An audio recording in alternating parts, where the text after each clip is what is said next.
দেখুন তো আপনার ভুট্টা গাছের সেম অবস্থা কিনা। এটা হলো আলুর জমিতে লাগানো ভুট্টা।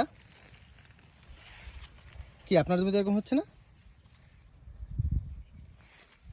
তো এই যে সমস্যাগুলো আছে, এই সমস্যাগুলো যে হয়েছে, আপনার কি মনে হচ্ছে এখানে কি ভুট্টা হবে এই জমিতে? কমেন্টে জানান ভুট্টা হবে কিনা।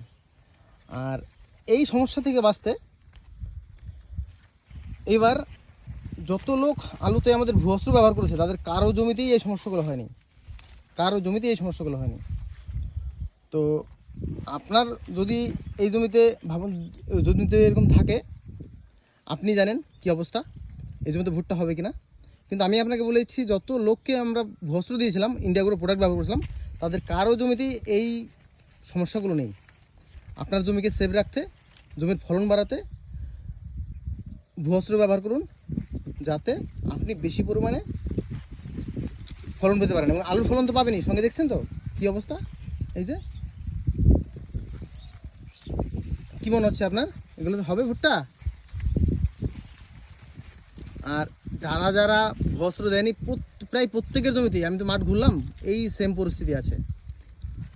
কারণ এর জমির রোগ প্রতিরোধ ক্ষমতা কমে গেছে। তো জমিটাকে ঠিক করার জন্য আপনি ব্যবহার করুন ইন্ডিয়া গ্রো প্রোডাক্টগুলো, তাহলে এই সমস্যাগুলো আগামী দিনে বাঁচতে পারবেন। Thank you.